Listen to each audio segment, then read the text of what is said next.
Brondige from West Michigan Community Mental Health joining us this morning. Joe, thanks for being a part of this conversation this morning. Yeah, no problem, Chris. Thanks for having us, and good morning to you.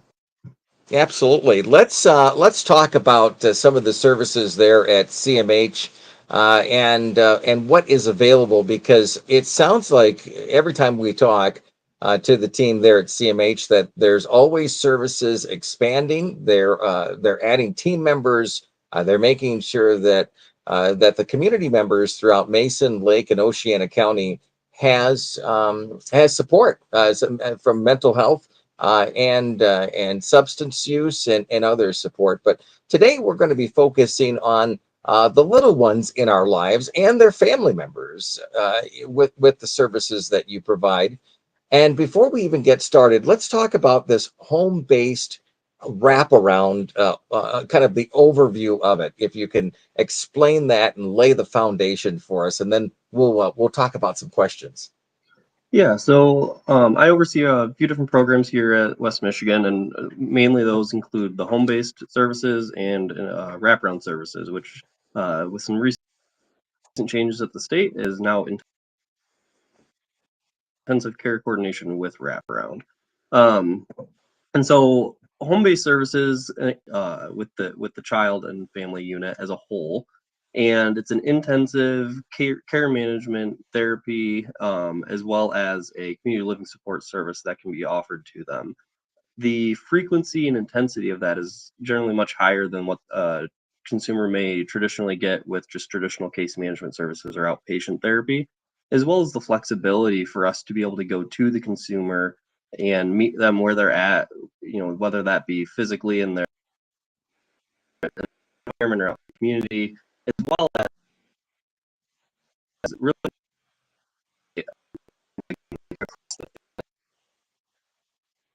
a child that's identified. They are available for a wide range of children, and we really focus on second trimester, while the mother is pregnant, all the way up until the child's 21 is how long our services can be offered for that. And it's a home-based service, which obviously just the term itself kind of makes sense. That you're going to them, you're making that convenient for them. Is that something fairly new from a mental health agency standpoint, where it is visiting, communicating with them, giving them that personalized experience away from your offices, I guess? This service has actually been around for quite a while, and most of our services, even the traditional case management, are able to go out into the community and meet with individuals. But the home, we have a small team, and then our capacity is also diminished down a bit by state standards because of the high intensity component of it. But uh, it's really just about connecting with the family where they're at and in their home environment, and seeing them in their true environment and what's going on. And I think with the years of doing this work too is that it's more than just goes into the home. You really start to connect with them and become a part of that unit with them, and that's really where a lot of that change can happen as well. Okay, that makes sense. How does West Michigan CMH work with kind of families to support kids and kind of the more complex emotional? Because obviously there's that development that's happening during that time. How do you address that in the best way possible? Yeah, I think through a lot of family education, psychos, psychoeducation for the in comparison maybe to peers, and normalizing a lot of the behavior. I think when individuals are receiving mental health services, a lot of times what we see is every problem is automatically kind of viewed through that mental health lens, when in reality kids are growing and changing, and there's a normalcy to their behaviors that they have. And so helping them kind of differentiate between that and recognize what is a concern, what is normal developmental, and really working with that. And I think that's where the early intervention really plays in.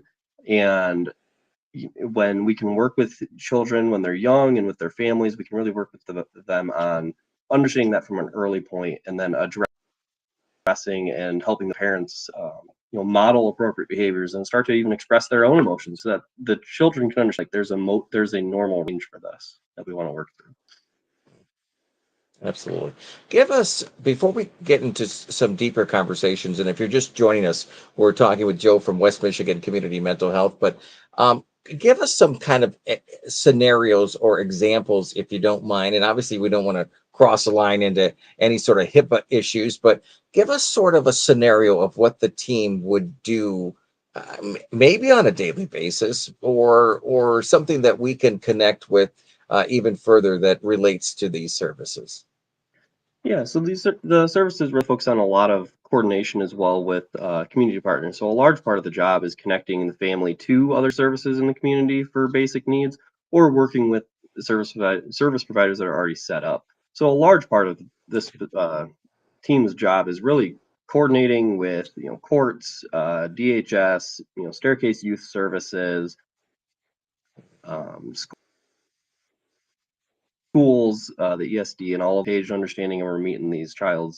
And then in addition to that, it's meeting with the children and family again where they're at, going out and oftentimes again with their higher intensity services. So we have youth with more severe mental health needs that are going on that they're working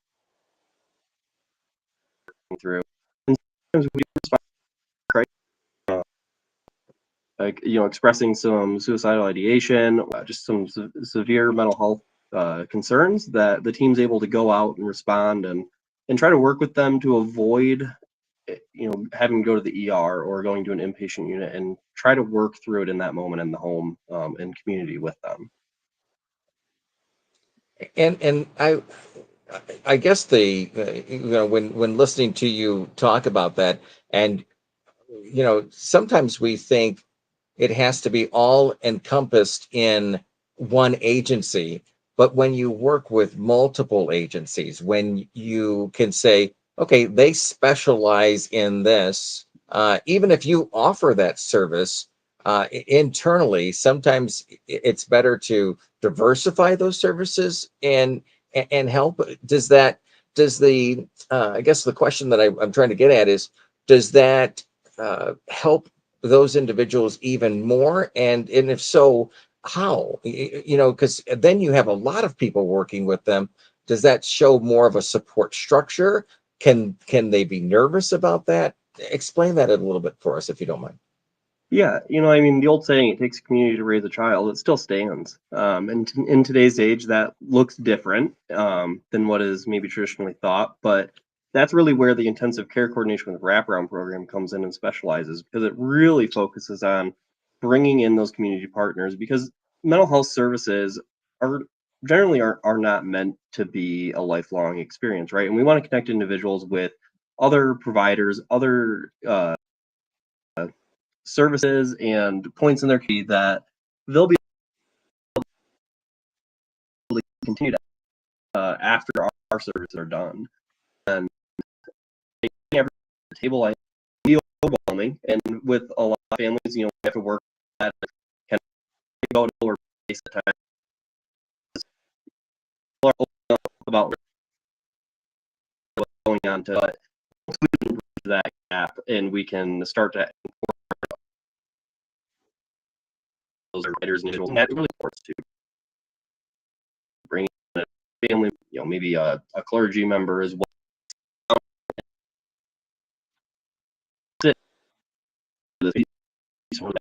Outcomes, the parents, the family unit as well.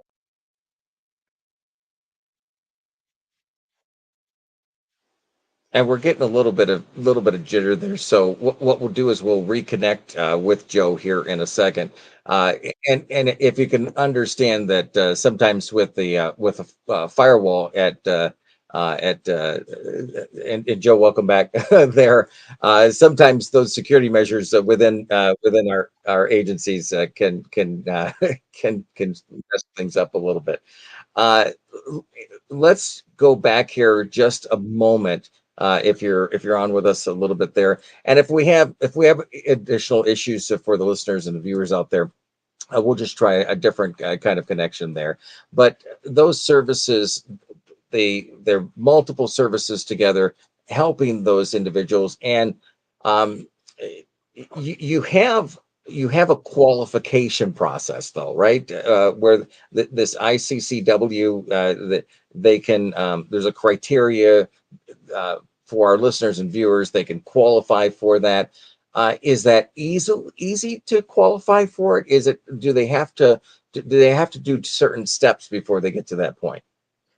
Yeah, so these services are open to anybody that would be eligible for services, and the way to determine that is by, contacting us and completing a screening and assessment. We use an assessment tool called the Michicans that assesses needs and strengths within the individual and family, and then that helps us understand the family needs and make an appropriate referral to the right level of care and services within our agency. And again, I mean, like I mentioned, these services are tailored for more high intense need, and so uh, that's generally the population that we're looking at. But there's also the component of if traditional CMH services or traditional mental health services aren't meeting the needs, if we're not seeing the progress, if then they're already open to our services, they can always talk to their case manager and have it looked at and discussed to see if maybe a referral over to, say, the intensive care coordination with wraparound would be an appropriate option, because it does take a different lens, I suppose, when looking at how we're going to implement care and what that looks like. Okay. All right. Makes sense. There's a severe model to this as well. The severe emotional disturbances. Take us through Yeah. through that. And if you're just joining us, we're talking with Joe from West Michigan Community Mental Health. He's a home-based and wraparound coordinator there at CMH. And this is that service that goes to individuals, that not only focuses on that individual, but also the family members and those that are kind of wrapped around them, which makes sense for the name, but also works with so many other services to complete that process. And we're chatting with him this morning.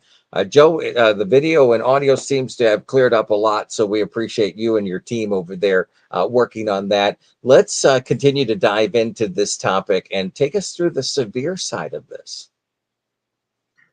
Yeah, so we have what's called the severe emotional disturbances waiver. Oftentimes it's just referred to as the SED waiver.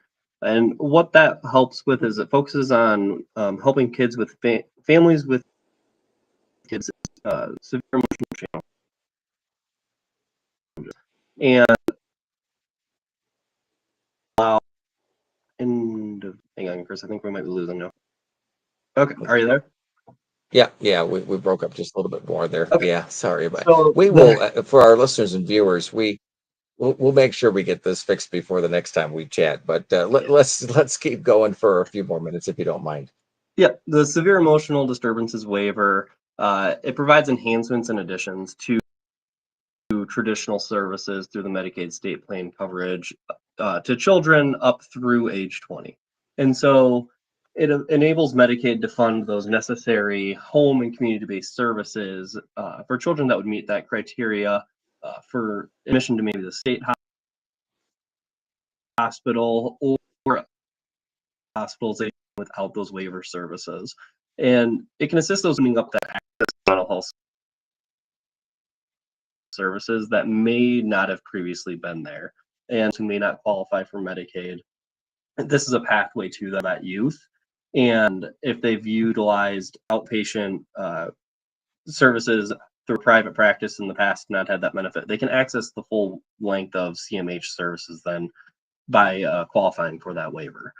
There is a qualification criteria for that, obviously, like I mentioned, being at risk of inpatient hospitalization or out of home placement. And then again, similarly to those other services, we do some screenings and assessments to determine that level of need.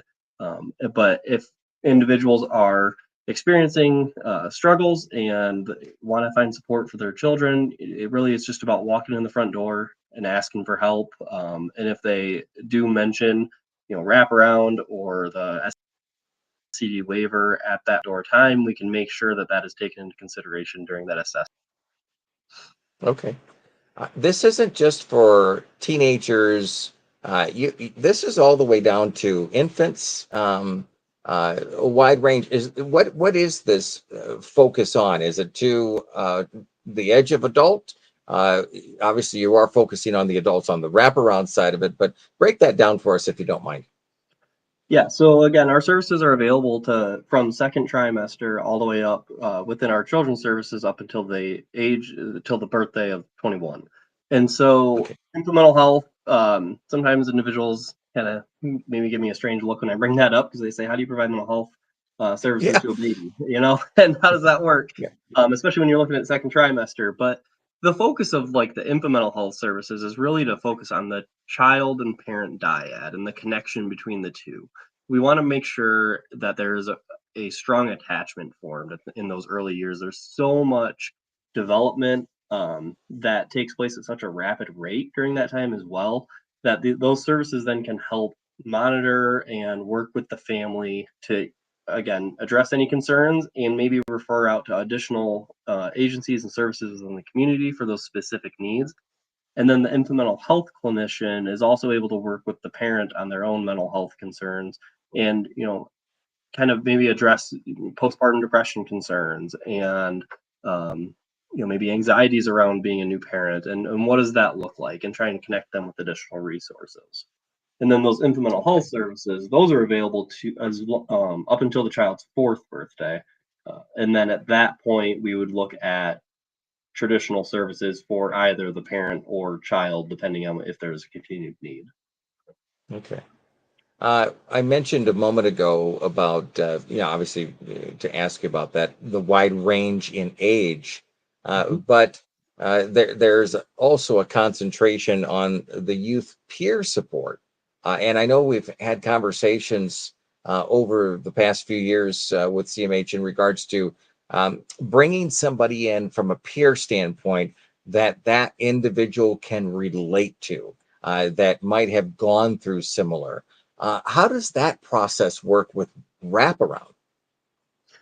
Yeah, and so youth peer support services is something again that's under our team, and we do try to utilize it with anyone that's open to our wraparound or home-based services. It's available to individuals that are open to just traditional CMH services as well, Mhm. and this service is available up until the youth is age 26. So it's great in that it bridges that gap, right? It's not just a child service, it's not just an adult. It's someone that if they're working with can follow them through that transition period and help that young adult and youth really start as they're figuring things out. I mean, I think we are always figuring things out even into adulthood. But it's someone with some lived experience too and has gone through the mental health services and has experience with that. Their main focus is to help promote hope and acceptance by sharing their story of lived experience with that youth and really trying to reduce stigma and increase that youth voice and ownership. And so they really work to prepare those youth and young adults to successfully navigate different challenges that they may come across, support some opportunities, and ensure that they have a voice in their treatment planning. We always like to ensure that our consumers have voice and are making the decisions within their own care. But with youth, at times, a lot of times, parents can kind of run that for a while, right? And are making the decisions because they are the caregiver. They are a decision maker, and they want to make sure their child is, getting the best care uh, and what they need. But we want to make sure we're still catching that youth voice, and so it's helpful to have the youth peer there to sometimes kind of press pause for the parent for the clinical specialists that are working with the youth to say, hey, did we hear their voice and what do they want to do, and maybe Yeah, wording it in a way that we can hear a little bit differently. Um, absolutely. yeah. This is a pretty interesting program because this is it's needed. We have this perception that when it comes to mental health, that it's very much a one-on-one, but and in some cases that's important, that's needed, and that's almost expected. But there's when we talk about, and it's a kind of a cliche that it's not everything is cookie cutter, right? And not everything is the same for every individual, and this person might need an additional service that that you need to reach out to, or services. Uh, in your in your time there at CMH and in the mental health industry, do you see that the scales benefit when you do add more people to this, rather than that one-on-one, or is it still equal? I guess that's a question that I'm curious about. Yeah, I think again, I started with wraparound when I started this agency 10 years ago, and I did that for about 5 years. And so that's kind of always where my heart's going to be at. And in terms of the idea of bringing people in, you're gonna have better results if we incorporate people. It's just like if anyone saying, "Hey, I want to accomplish this goal." If you keep Yeah. it to yourself and never tell anybody about it, where's the external motivation, the external pressure to make the change, right? But if you Hmm. start telling everybody, your friends and family, I'm going to go to the gym every day and I'm going to do these things. Well, there's someone else to also hold you accountable, and there's someone to you're drawing attention to it in a sense. So we bring people in is to support in a lot of various different ways. And the nice thing about the youth peer and the other peer services that we have is that they are not clinical roles. It truly is. It's a peer. They come in and they are who they are. That yes, they get some specific training, but they're able to really connect with the children, the youth, the various consumers then in a different way. And then, yes, there's still a need for one-on-one. I mean, that's where we have our individual therapy, right? And we have individual services where it is one-on-one with a staff, but those staff still come back to a greater team that helps support the youth and family as a whole. Do the parents become, I'll say it this way, do the parents become part of that wraparound service, even though you're helping them, but Hmm. sometimes they're filling some big shoes too? Yeah, for sure. So they are a part of it. The wraparound services as a whole, I mean, that functions under the idea that we're going to be building what's called a family team, and the child is at the center of that team, and the parents are right there with them, and but they're a part of that as well, and they play such a huge role in this because the more open they are to engaging through the process, then the more supports we can really work in to bring to the youth and the family. And those services again, they focus on yes the child needs but also the family as a whole. So when we within wraparound we're looking at unmet needs across the family and system as a whole. So yes, we're looking at the consumer, but what are mom and dad's unmet needs? What are the siblings? Because oftentimes, if there's an unmet need for the child, there's probably a corresponding unmet need for the parent, right? And so it might look differently, but by the time we can put in a good intervention and work with them and maybe reframe how we're looking at it, then we're able to really just support everyone in that setting. So, Yeah. No, I think this sounds great, and you're putting it into motion each and every day. I mean, you've been doing this for 10 years, and it sounds like, uh, just like all the other services with CMH, that this is one of those powerful tools that you have. Um, to- and I think you said it very, very, it was very, very important that you said this early on, which was, we don't want this to be something that is with them for the rest of their lives. It's not meant to be that way. You're meant to get them to, um, that goal, that next step, to be able to not have to rely on these services. Does that happen a lot? Does it? Are you able to be successful with that? yeah, yeah, we are. There are oftentimes from our perspective on our teams, what we see is individuals that are coming in a high crisis state, and so again, we really work to stabilize and work through that. So from our point, they might move to a lower level of care and receive less intensive services. But we've also had just a lot of success stories of some youth Yeah. where they work with home base, they work with wraparound, and we're able to close them out of our services. They're able to return back to being able to function in their daily life and be successful. We've worked with a lot of youth where outlook wasn't very good in terms of maybe graduating high school and kind of what those next steps would be. And we've seen some great situations that really just inspire hope and really help the team kind of keep driving forward. Where we've really helped some youth that were through maybe some going through some pretty dark times and some really challenging times. Um, Really just turn that corner. They kind of hit the ground running with it. They get traction, and then next thing we know, we're seeing that they graduated high school. They've got these great next steps, and that things are moving forward. So we do see the success. It's not every day, and most days we are down in the trenches, and we're working with families in difficult situations, and our staff take a lot on with that. But we definitely try to identify the small successes along the way too, to keep those driving forces going. Well, I can hear it in your voice that you are passionate about this, and I say that with all sincerity. Is that it sounds like, as it should, that if somebody is in need of help, your team needs to step up and say, okay, well, how do we ensure that they're just not continuing the same pattern? How do we get them through the next phase of these challenges that they have? And I would assume, and in your personal thoughts, if you don't mind sharing, to work in the mental health industry, you have to be a pretty unique person. Is that fair to say out loud? Sure, I'll take that. Yeah, no, I think that I think especially when you're looking at community mental health and the the public service mental health instead of private care.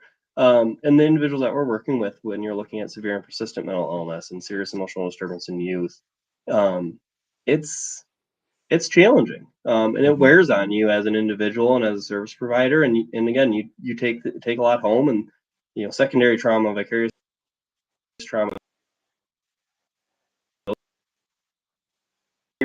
some pretty um, sit through with individuals in some pretty difficult times. And so it definitely takes a certain kind of person, I think, to be able to continue on with that work. And it also really is focused on, as much as we work with our consumers to enhance their lives and learn coping skills and self-care techniques, it's so important that us as mental health providers also are doing that and addressing our own mental health needs, and taking care of ourselves through our self-care and helping our whether that be engaging in our own therapy or mental health services outside of work, as finding self-care routines that work for you. And there's this idea of a stress cycle, and making sure that you actually complete that so that your body and mind can kind of set that aside and not continue it on. And so it's vitally important that we take care of ourselves, as much as we want to take care of the consumers we work with and support them. That if we don't take care of ourselves, we're not going to be able to do this for very long either. So Yeah, absolutely. If the other part of the important information that we want to share with everybody is, how do they connect with you and your team? Phone number, obviously the website is huge. yeah. You've got options for people to reach out. Yes, for sure. We have our phone number. That's 1-800-992-2061. The website has information. You can just walk in the front door. Hmm. And we have access to care 24/7 with our crisis services after hours. And they can help individuals get scheduled for an intake if needed, or address the crisis in the moment where they're at. So All we're here right, to good help. information. Absolutely. Well, I appreciate you and your team, and as I told the listeners a couple of times, that obviously we're working through some new technology, so I appreciate your patience and working on that. I like the idea of connecting with your team right there at the office. It gives that convenience for the team at West Michigan CMH, but it shows that you're taking the time to inform the community, to be able to pass on that information and provide the needed information, that there are additional services that we might not know about. I didn't know about this. I think there's probably a lot of people that are like, okay, there's these services called wraparound services at West Michigan Community Mental Health, and it's worth inquiring about. It's worth talking to your team more about, and hopefully we'll discover that in the future. I'll leave the last word to you. was there anything that we missed that you want to share before we wrap up today's segment? Yeah, I don't think so. I think we cover our services pretty well and what we can do. And again, I think just for people that are struggling or know someone struggling, um, reach out. That 1-800-992-2061 and Caring Trained Professional is waiting for your call, and we just to see what we can do for All you. right, sounds good. Joe, you are very knowledgeable, and I hope you'll sit back in that chair here in the future with us and be able to talk about more information that's available at West Michigan Community Mental Health. So thank you for taking the time today. Yeah, thank you.